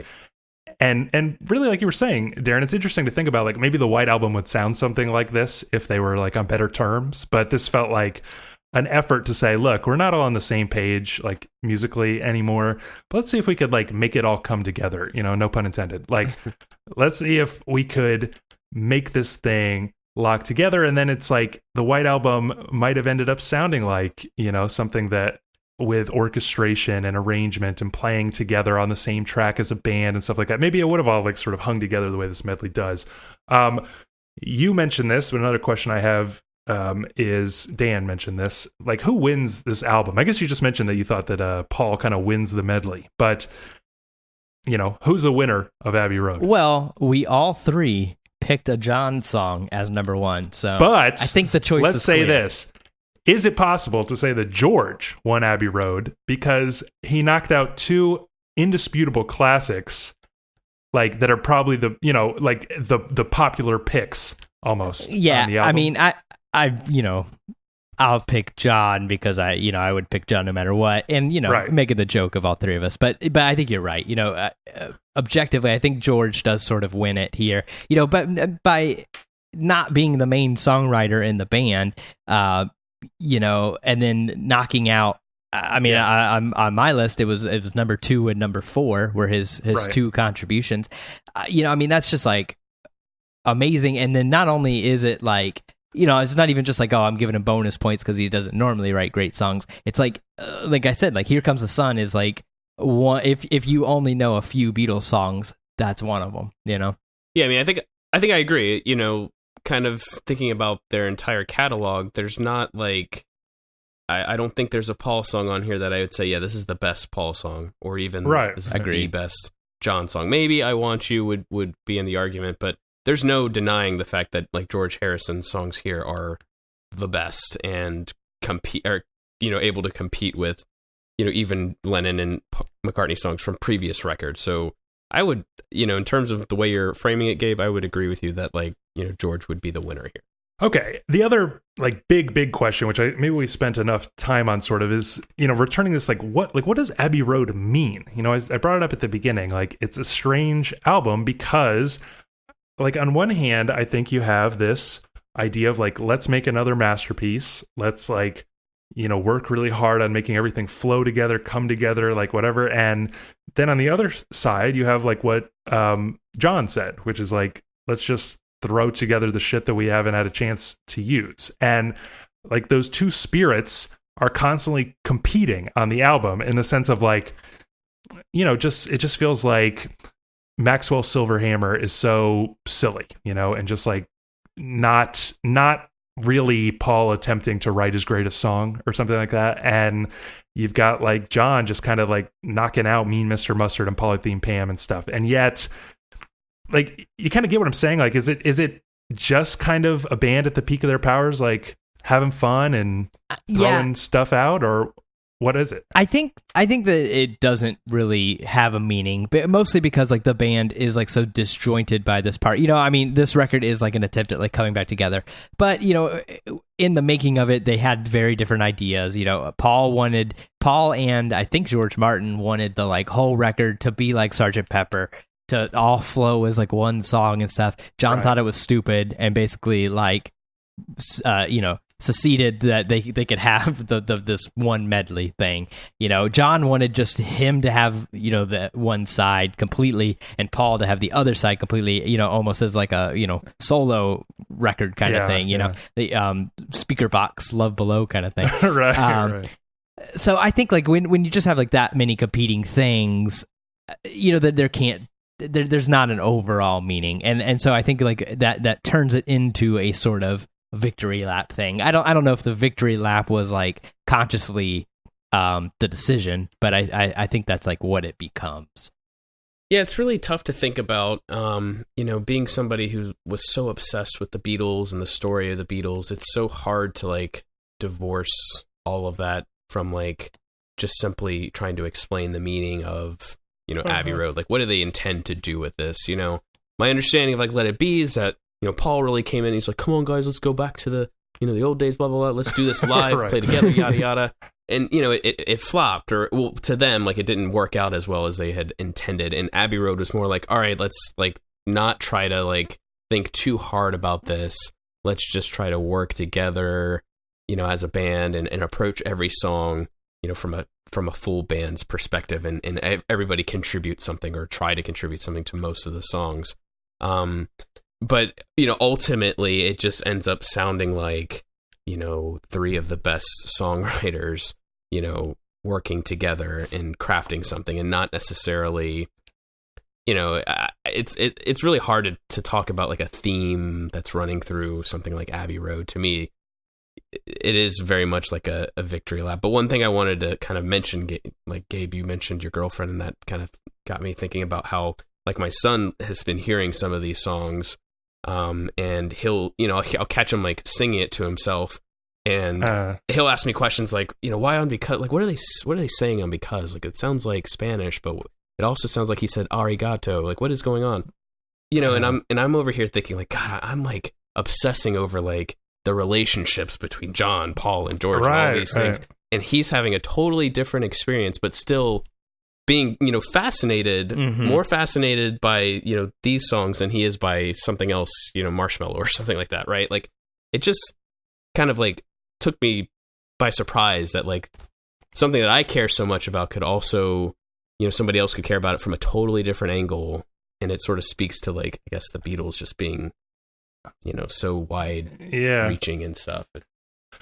Yeah. Maybe ultimately that's just what they intended to do, is just like, let it be for everyone to enjoy, and for those who want to read into it, great. For those who don't, whatever, And I think like what you just said, Darren, like your son who's young and is just hearing this for the first time, and stuff like that. That's when people say like the Beatles, they're overrated. Like what you just said proves that that's wrong. Like what other band like would, when we did the Doors, like did that fascinate your son, as much as something like this, like I just feel like nothing like grabs people at like the Beatles do. Yeah, there's definitely that element, but I do think that like for me and for a lot of hardcore Beatles fans, it's like the fun is the mythology, and for sure, Abbey Road's place in the mythology is always like this, swan song. It's always like this really conscious, like let's end on a high note kind of thing, and their whole career almost works like that, where it's like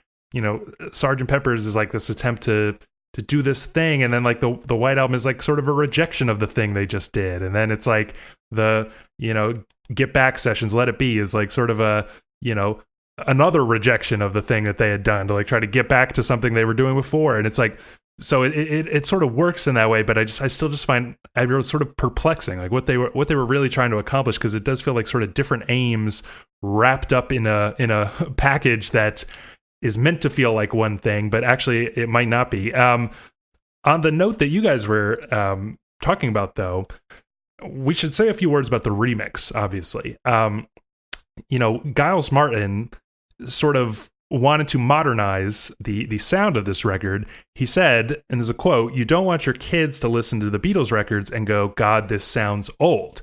It's interesting because the Sgt. Pepper's remix, I think everybody was kind of, they were kind of on board, where it was like, well, that didn't really get a proper stereo mix, so let's do it now. And it sounded amazing, right? Then they did it with the White Album, which like had a stereo mix, right? But an original stereo mix, but I think it was kind of fun and really brought those songs to life in a new way. Abbey Road is kind of universally considered like a perfectly produced album, It's like they're using 8-track recording for the first time, and it's just, it always, even back in the day when we were listening to those shitty like 1987 CD versions, sounded so good, So when they're doing Abbey Road, I was kind of like, hold up, but what do you guys think about that idea? Like, it's kind of contributing to making the Beatles eternal by like mixing and producing them as if they were a modern band. This album sounds like it could have been recorded this year. Yeah, I mean, it's hard to say because like I mentioned earlier, you know, like I know this record so well that like when you change anything about it, it like sounds just wrong to me, you know. Yeah, I had that reaction at first for sure. But I tried to like sort of ignore that and just like pay attention to like the production itself. And, you know, it does sound like very modern, which, you know, I personally don't really want to listen to because I never thought the Abbey Road sounded bad. You know, it's the stereo mix was always fine. You know, even like you said, like those 88 like CDs were this was the best one and everything. But I can see where like, you know, a kid or some, you know, discovering it might have a little trouble, you know, getting past, you know, like with it not sounding weird, so right? modern, you know. The drums are like all on one channel always. Yeah, and know, I could see that being like sort of annoying. So yeah, hang up of something. Yeah, so maybe it makes sense to do that with a band like the Beatles. But then again, you know, I really hate like sort of like messing with like people's art. Especially when like some of the people are dead, you know, like if all four Beatles were alive and worked on this and all like approved it, I wouldn't really have a problem. But I mean, you know, maybe John wouldn't like this mix. Maybe George wouldn't like, you know, this mix, especially when you're messing with like their songs. So, I mean, part of me doesn't like it, but, you know, part of me also, you know, prays every day for good Prince remasters too. So, you know, who knows? Yeah, so I came to like them, you know, and there was a few things that really stood out to me. You know, the drums notably sounded fuller. Like I think about like that transition with Mean Mr. Mustard. It like the drums just sounded way better on this mix. You know, went back to the 2009 mix, and I felt like some of the stuff was just like muffled a bit, you know, which is kind of strange because I thought in 2009, I don't understand why it didn't sound as good as it does now. Like it just seems strange that like some things were a little bit muffled. You hear a little bit more hissing in the 2009 version. I feel like I think the 2009 is just a remaster, right? It's not a remix, or am I wrong? Yeah, but the original mix. You know, when I think of like remixing the Beatles, I always go back to like Let It Be Naked, where it really like kind of changed the way, you know, that album. And see, I like that's like its own compilation thing that's like separate. But really this is going to be, I think, the dominant way that people from here on out listen to this album and experience this album. There's something a little troubling about that, but, you know, personally, I found myself reacting negatively at first. I felt like the bass was too loud. You mentioned, Darren, how like awesome the bass is and how it really shines on this mix, but I kind of felt like, you know, I felt like on Sgt. Pepper's and on the White Album, the remixes, I was like, damn, I didn't remember the Beatles like rocking so hard, you know, because they really like bump the drums and they bump the bass. And, you know, like on old records, you know, vinyl, you can't have too much bass, right, Dan? Because it'll like slip the needle out of the groove, you know? And so they roll it off and stuff. But here it's like, boom, this is a modern record. It's a modern rock record. And I thought it was kind of awesome on those two albums. And on this one, I was instinctively like, I don't really think of Abbey Road as a rock album, you know? It's like this kind of lush, like atmospheric kind of thing. And that took a little getting used to. But then when I went back to the 2009, I thought it did sound really flat and stale compared to like how wide open and like just lush this remix sounds. Presumably next year, we will get a Let It Be remix, which I think will be really interesting because there's got to be so much like outtake material for that. Oh, and seriously, yeah. I wonder if they'll package Let It Be Naked with that. That might be an interesting thing to do. How will they handle the, you know, oppressive strings and like effects on Across the Universe and stuff? Like, very curious to listen to that. What are they going to do after that? Are they going to go back to like Revolver? They skipped like, you know, all the previous albums. Like, what do you hope they do? Yeah, I don't know. I don't know if they like didn't do the previous ones because they were sort of waiting for Sgt. Pepper, which is like always sort of like, you know, the crowning jewel, you know, sort of thing. So like, you know, you don't want to like take the luster off by like doing all the early albums that people aren't as big with. And I mean, even Revolver, you know, everybody loves, but it's not Sgt. Pepper. So I think that's like why they started with those. But also, it might just be like the technology limits. Right. You know, like the master recordings for the earlier records like aren't as like well maintained and made and stuff. Like, so I don't know how much like I don't know enough about it, but I don't know how much they can actually do to let's like say they're soup it up, available. you know? Let's say they're available. What do you hope they do? I mean, I honestly, all these like big anniversary things, I've not been super impressed with. You know, like especially the like bonus tracks and everything. Just I like hearing the studio chatter because like the Beatles are like really funny, like in the way they interact with each other and everything. But really, like the demos and everything just aren't wholly that interesting. You know, like maybe I'm just completely. I mean, for me, the remixes are like.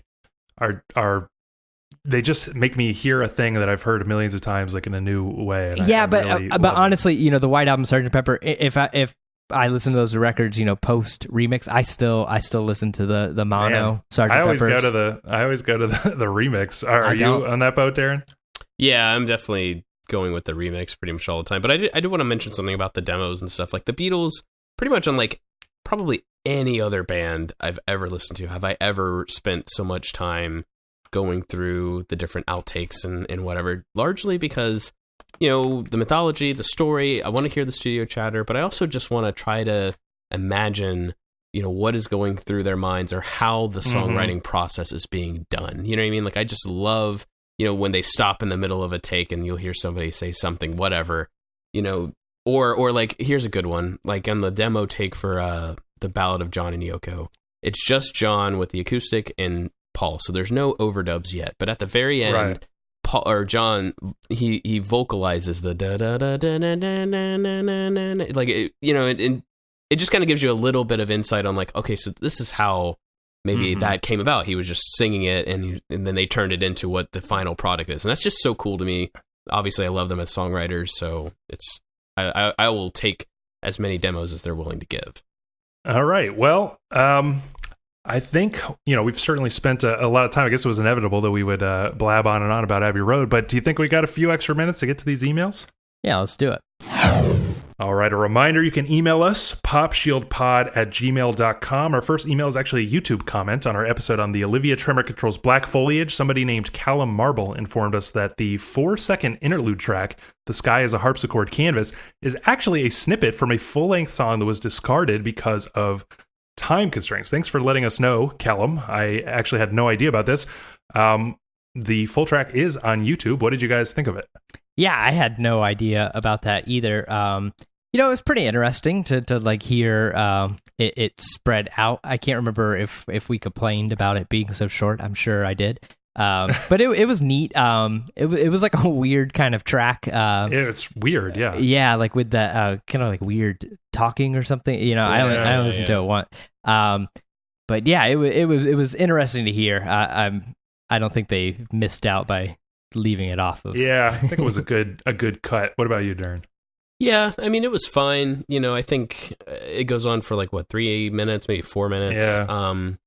You know, I think if anything, maybe the first 2 minutes is fine, but there's nothing there that I feel like, oh, this is a gem or this was a big miss or anything like that. Yeah, I kind of felt that way, and you know, I do kind of like the mystery of these little 4-second tracks. Why are they there? You know, what the hell was that supposed to mean?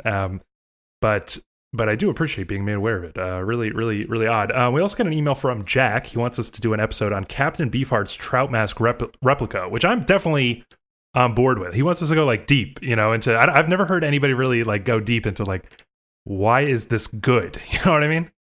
Yeah, I mean, strangely enough, we've had this on our like little list of like things to get to, I think since we started this podcast, basically. Yeah.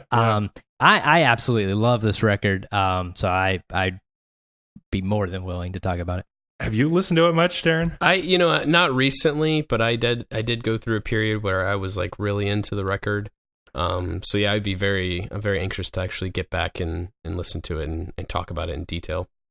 It's something we gotta devote hopefully not another 2-hour podcast to, but might end up being that way because it's the most bizarre thing, like how it just sounds like a fucking mess when you first listen to it, you know, and then it like has since become one of my favorite albums ever. Finally, we got a Facebook comment from Donnie, who says, you guys need to talk about this new Nick Cave record. I'm not sure if we'll be able to do a whole episode on it, though I would definitely like to. In the meantime, have you guys been listening to this? What do you think about it?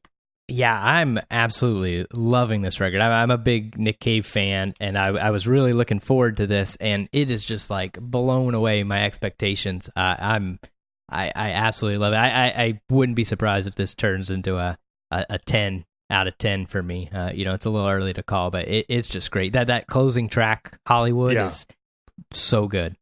Have you listened to it at all, Darren? I gave it one spin. I like Nick Cave, and I don't think I've listened to it nearly enough to be able to say too much about it, but I'm interested in listening to it more for sure. Yeah, I'm like really in love with it at this point. It was something that I started listening to at first, and I was like kind of deflated, like, oh my God, it's a whole album of like him kind of half singing, half talking over like really ambient stuff. And then, it just has like it's just started to like blow me away. It's just really started to like work its way into my brain, where I think that like the songs are actually, they're like written songs. They're like really songy, if you listen enough. It's just like, the only hang up is like, is this something that I can just throw on, or so far it's felt like it's got to be something that I'm like in the mood and I'm going to go start to finish all the way through. But it really rewards that, because the ending, like the last track is so chilling, and that like last, falsetto kind of bit where he's like talking about, it's like, this sounds like some sort of like Buddhist Kisa, myth or something about, dealing with loss and like just, knowing the stuff about his son. I mean, it's just like, your jaw is just on the floor when you finish it. All right. Well, I think we've gone quite a bit long, so that's enough for this week. What do you think? We'd love to read your thoughts on the air. You can email us anything you want, popshieldpod@gmail.com. We'll have our next episode in 2 weeks. Not entirely sure yet what it'll be, but if you like the show, help us out, subscribe, leave us a 5-star review wherever you get your podcast. Stay connected, Twitter, Facebook, Instagram, all that, Pop Shield Pod, and we'll see you in 2 weeks. See ya. So long.